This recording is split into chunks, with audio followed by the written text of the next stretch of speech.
Hello students, last class we have discussed about the magnetic field of a current carrying straight conductor.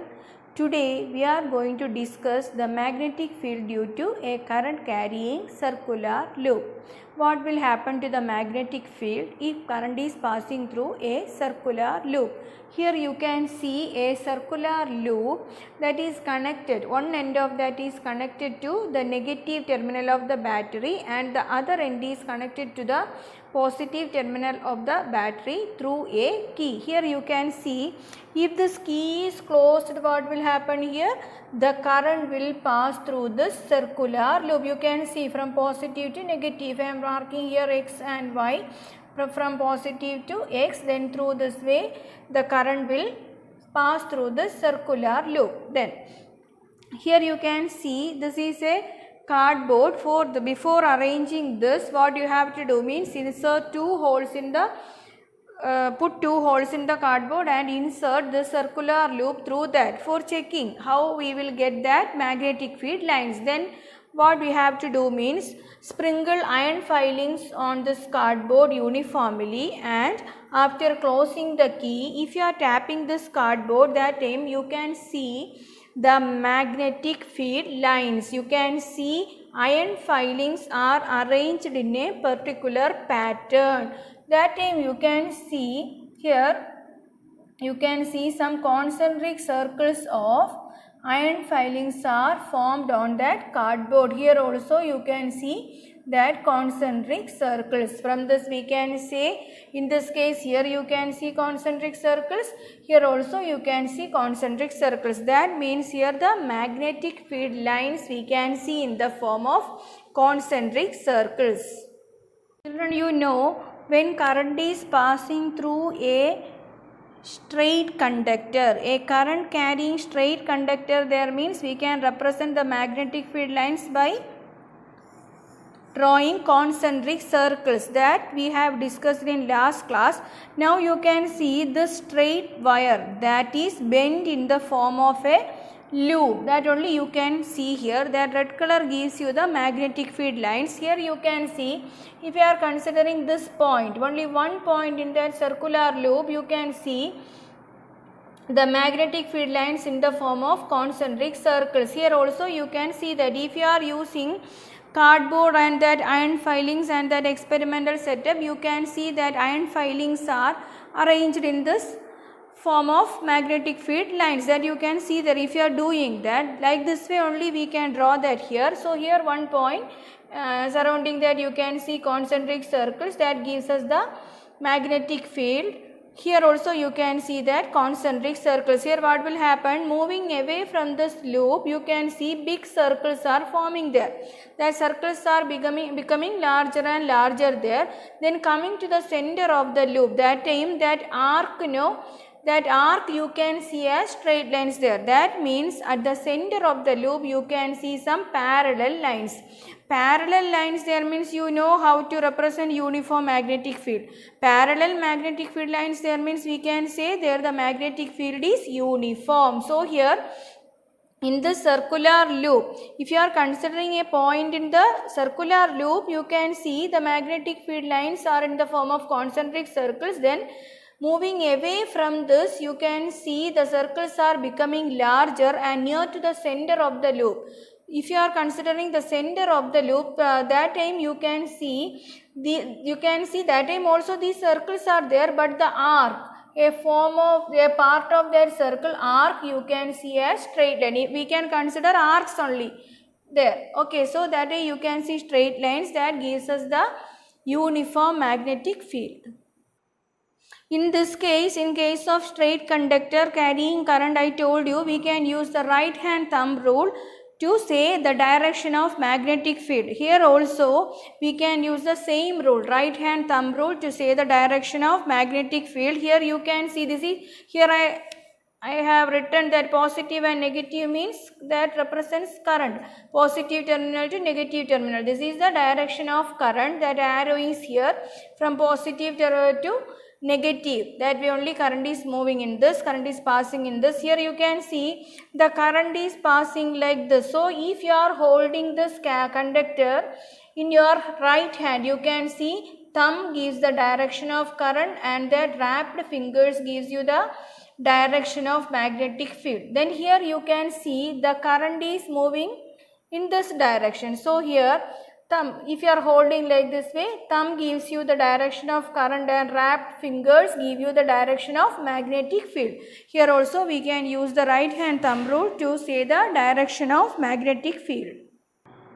Listen children, now you have to consider a circular coil having n turns. Then what will happen to the magnetic field?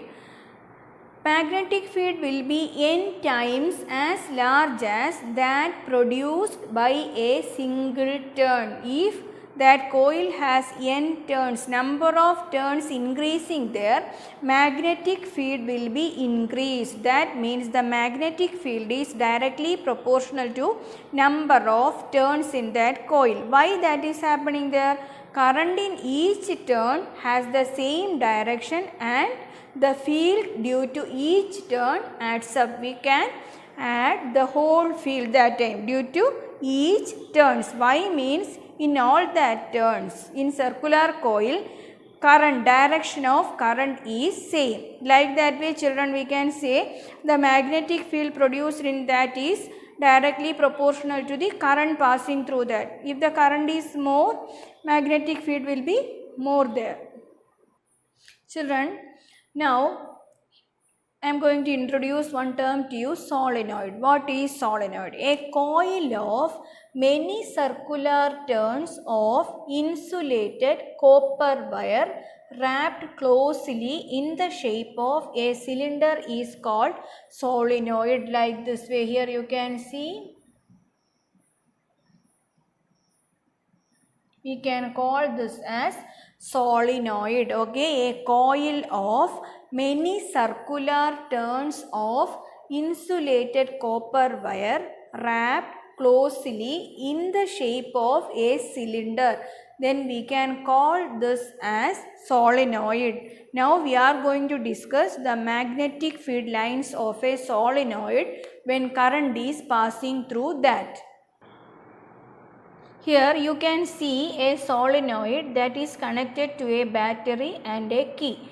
You can see one end of the solenoid is connected to positive terminal of the battery and the negative terminal is connected to the other end of the solenoid and a key also there. When this key is closed, what will happen? Current can pass through the solenoid and this is the direction of current, positive to negative. This is the direction of current.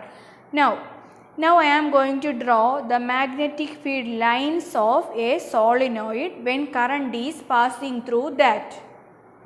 Here you can see the magnetic field lines of a current carrying solenoid. Okay, can you compare this to any other magnetic field lines that we have discussed in class? In case of a bar magnet, you know, if you are taking this as south and north, you know how to draw the magnetic field lines, that is emerging from the north pole, merging at the south pole, that you know. Here also like that, emerging from the north pole, merging at the south pole, and inside the magnet south to north you can see parallel lines there. All these things we have discussed. If you are comparing the magnetic field lines of the solenoid to a bar magnet, you can see both are similar. So when a current is passing through a solenoid, surrounding that magnetic field will be created. The magnetic field we can represent by drawing magnetic field lines. We can draw the magnetic field lines similar to that of a bar magnet. Here you can see all these magnetic field lines are emerging from this end. Okay, and here you can see the magnetic field lines are arrows, you can see merging at this end. Then what we can say, emerging from this side means we can take this as north pole, and here you can see all these magnetic field lines are merging. So here we can write this as south pole. Then inside the solenoid you can see parallel lines. Parallel lines there means we can say uniform magnetic field. So inside that solenoid the magnetic field is uniform. Here also we can say the magnetic field lines are emerging from one side and merging at the other side. Emerging from one end means that we can take as North Pole, and the other end merging means there we can write the South Pole. Listen children, if the current passing through that is increasing, what will happen? The magnetic field will be increased. Strength of the magnetic field will be increased. So we can say in this case also the magnetic field is directly proportional to the current, and that is directly proportional to the number of turns per unit length. Per unit length, that is very important. If the number of turns per unit length increasing, what will happen? The strength of the magnetic field will be increased. Okay. Children, when current is passing through solenoid, magnetic field will be produced. That magnetic field we can use to magnetize some magnetic materials. Soft iron or steel rod, if you are placing inside the solenoid, you can magnetize that soft iron, or if you are placing steel rod there, you can magnetize that steel rod. That means if the key is closed, current will pass through that and a magnetic field will be formed inside that. If number of turns increasing there, strength of the magnetic field will be increased. That time if you are placing the steel rod or soft iron core there, what will happen? It will get magnetized. That will be act as a magnet. Here we are providing electric energy, so we can call this magnet as electromagnet. A strong magnetic field produced inside a solenoid can be used to magnetize a piece of magnetic material like soft iron when placed inside the coil. The magnet so formed is called as electromagnet. Simply we can say this as the electromagnet is a temporary magnet. That means it is a solenoid with its winding on a soft iron core. Then we can call that as electromagnet. Then if you are opening this key, what will happen? That time current is not passing through that. That time that will lose its magnetic properties. Okay. What are the uses of electromagnets? Electromagnets are used in electric bell, electric fan, electric train, electric motor, generator, etc. This electric motor we will study later. Okay, thank you children. Next class we will discuss the working principle of electric motor.